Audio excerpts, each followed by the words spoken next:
The Nigerian Food Security Project is an independent, non-governmental initiative dedicated to addressing the critical issue of food insecurity in Nigeria by developing innovative research and strategies aimed at transforming the country from a state of food insecurity to one of food security. Right now, we're being joined by Adebayo Adeleke, a supply chain professional, to discuss the Nigeria Food Security Report, which presents a detailed analysis of the food security situation across various regions in Nigeria, highlighting disparities in food affordability, availability, quality, and sustainability. The report also emphasizes the need for enhanced storage capacity investment in agricultural programs and targeted interventions to address vulnerabilities in food systems, especially in areas with high poverty levels and inadequate food reserves. Good morning and welcome to the Morning Show.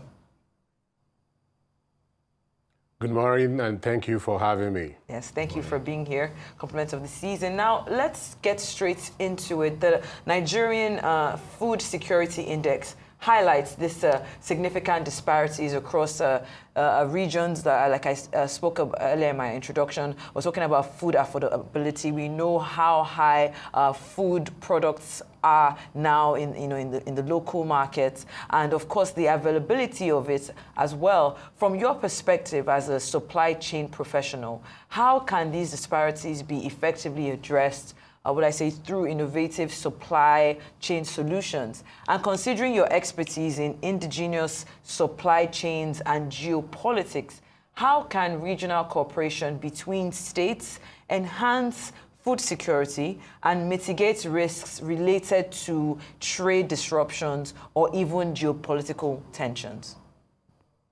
Mr. Adebayo. Awesome. Thank you for that. Thank you for that great question. First thing first, and a compliment of the season to you all, and thank you for having me. The issue of food security has been plaguing Nigeria for quite some time. It's not this present administration. That started prior to that,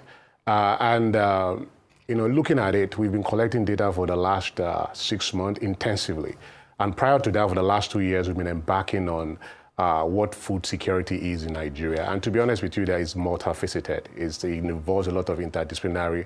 You have to put it in an interdisciplinary context.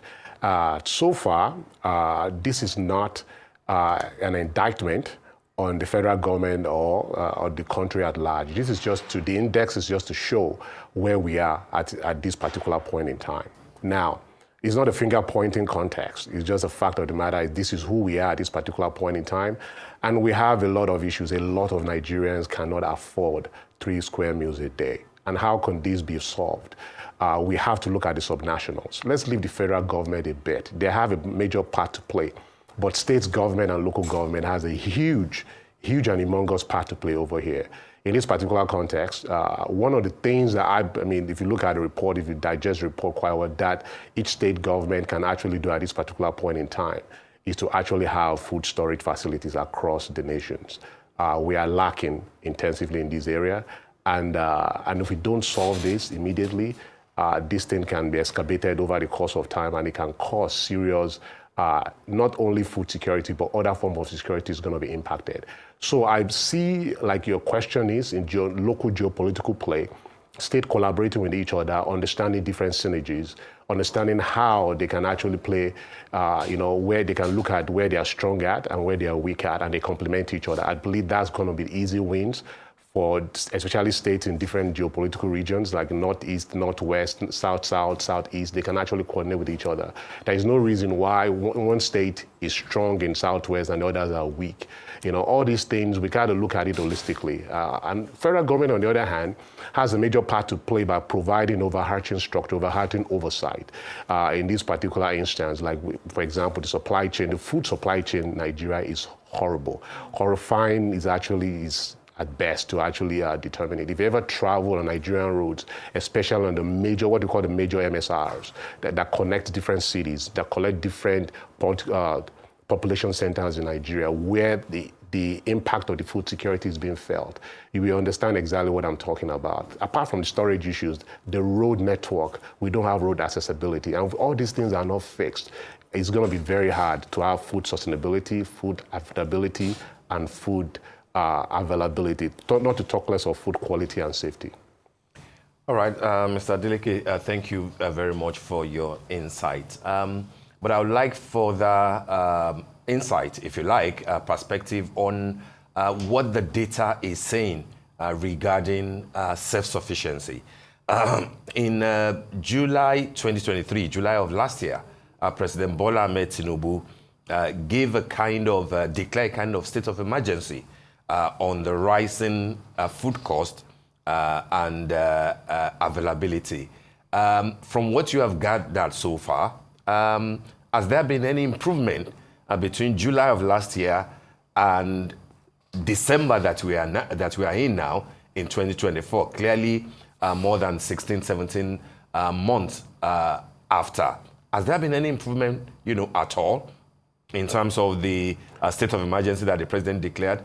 And also, if you can take that together, talking about self-sufficiency, are there areas where, as Nigerians, we can say that at least we are self-sufficient in this 1 or 2 or 3 areas? I don't know what your data will reveal in terms of rice production, local rice production, for example.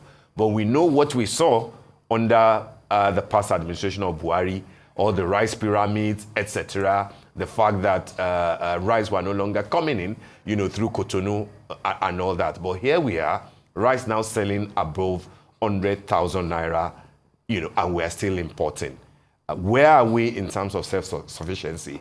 Are there areas that we can point at as successes? Thank you so much for that question. It's a very loaded question because it touches a lot of areas, but I'll try to simplify it to the best of my ability, considering the data we've gathered over the course of time. So let me put it this way. Things seems eased up right now because of we are kind of out of the planting season. The season that we are a bit right now. I can categorically tell you, and let me be clear that the government has done massive work in making sure to ease a lot of food insecurity that we have in country, but it's not enough. And to be honest with you, the situation is so severe that it doesn't look like the needle has been moved in any shape or form. So to answer your first question, since the President Bola Ahmed Tinubu has taken office, a lot of improvement has been done, but the needle has not been significantly moved because, and this is what the data is telling us, because we don't really understand the idea of food security in Nigeria. And that's the bane of it all. Every time I've entered rooms and talk about food security, people always equate it to agriculture. And I need to correct that notion. Food security is not synonymous to agriculture. And to be honest with you, agriculture is one of the main pillars of food security. About 45% of our food insecurities in Nigeria has to do with agricultural production. But the rest, 55, has nothing to do with agricultural production at all. We still have 60% of post-harvest loss. How do you account for that? Agriculture has done its part. But what about the supply chain that supports it? What about all the different stakeholders, all the different touch points that supports around it? So we're going to move that a bit, because if we understand that construct, that the reason why we're here today primarily is not because of agriculture. Nigeria, I can tell you categorically from the data we've gathered so far, that we produce enough to eat and to sustain ourselves. But there are other factors. When we started this project, about 25 thematic areas are affecting food security in Nigeria. To move Nigeria from place of food insecurity to place of food security, to move food from place of abundance to place of scarcity is a very, very rare occurrence in Nigeria. You can see, how do you account for a 30-ton truck from Borno to Lagos that costs 2 million naira in both legal and illegal taxations? These are not agricultural issues. So to actually answer your question in broader context, so let's talk about, because there are border issues that affect food security as well. There are labor issues that affect security as well. There are import duties that affect food security. And those are minor issues that there are certain constructs. Once they are actually jolted and solved, other issues kind of fall off. At this particular point now, we have about 37 thematic areas that are affecting food security in Nigeria. And we continue to research these and continue to actually gather data and be able to figure out which one to untangle, because this is a wicked problem. And we can't solve it by just not understanding it. So understand understanding the construct of food security is the main problem. And I don't think, I mean, to be honest with you, I'm not trying to dime anybody out, but I think we've suffered so much because we think food security problem is an agricultural problem. It's not. And I can tell you there is enough data that we've gathered so far that is telling us that it is not. Because we have ignored the non-agricultural part of food security, that's where we are today. All right then, and if we're trying to make that distinction, between agriculture and, food security, there is a part that the report emphasized on, which was the urgent need for enhanced storage capacity to prevent food loss. And, this is something that, farmers and even those that are in that supply chain have complained about, the fact that about 25% of the food that comes out of these farms begin to, go bad or spoil even before it can get to the destination. So what strategies should be prioritized to develop more efficient storage solutions that minimize waste and improve the shelf life of perishable goods? Absolutely. So thank you for that question. I love it because it's now shined the light on the subnationals. Each state should be able to produce their own food security plan. There's no reason why each state should be looking at the federal government for solution. Within each state, they have the power to actually solve the problem. And you can even go down as far as back to the local government area as well. There is no reason why a local government should not have their own food silos. Our food system in Nigeria is quite basic until we're doing research on that to actually redefine it as well. It's tuber-based and grain-based. So to really solve a lot of our issues, rice, grains, and whatnot, is over there, we should be constructed. And again, these are not agricultural issues alone. These are, estate developers issues, supply chain issues, urban regional planning issues, just, able to look at it. Like, for example, a state should be able to look at, Lagos State, for example, should be able to look at, look at the urban and rural migration that is going on in Lagos right now, and they should be able to forecast it for the next 10 years. If this particular pace increases, what is the population of Lagos going to look like? How are we going to feed our citizens in case they are cut off? If Lagos State is cut off from all other states in Nigeria right now, I cannot categorically tell you that they can feed themselves because Lagos State don't have arable land to farm. So, but what Lagos State has done in the past, in Ekpe, they have Ekpe Food Logistic Hub, which is great. At the same time, they also signed in memorandum of understanding with different states to be able to pour in the food. But I'm also questioning that if Lagos State, let's say, something happened in Niger, something happened in Ogun State or in your state, that Lagos State category, is just automatically cut off. There is no food flowing. How is Lagos State going to feed its citizens? These are the questions we're supposed to ask ourselves as we craft these food security plans. And Lagos State has done, fabulous job in dealing with what they have, with the resources they have within their hands. But I'm now challenging other states as well. What are you doing as your food security plan? There is no reason why each state should not craft out the plan to be able to execute this in the next 10 years. We need to erect about 500 metric tons of food storage. This is what we need to be hearing. There's no reason why local government and local government chairman should not come out and say, you know what, I'm going to do this for my local government, because in case, if anything happens, we should be able to feed our citizenry. There's no reason why, at least the first 6 months of anything, any pandemic, any epidemic, that Nigerians should suffer. We shouldn't be having scarcity in the middle of abundance. All right. Brilliant submission, Mr. Adeleke, and I do agree with you that subnationals, have a role to play. I'm aware, of course, the Lagos example that you have used. I'm aware of the sort of thinking that went into the little that Lagos has been able to achieve. I'm also aware that the Dawn Commission, for example, had a template for food security for the southwest states, your Lagos, your Ogun, your Ondo, Ekiti, and Osun. I do not know how far they have gone with that. But my question to you will be that, given that organizations like the Dawn Commission, has shown commitment to development like this, do you think that there is a role for the new ministry, the Development Commission that Asiwaju Bola Ahmed Tinubu created? Do you think that there is a role for it now that they do have, an entity to look after all the development commissions across the 6 geopolitical zones? to begin to look at the issue of food security, and food safety and sustainability. If that is possible, what will be your advice to an entity like that, an entity of government that could also do a lot more beyond what the federal government is giving to Nigerians? Absolutely. Thank you so much. The issue of food security, again, is federal government concern, but ideally is subnational.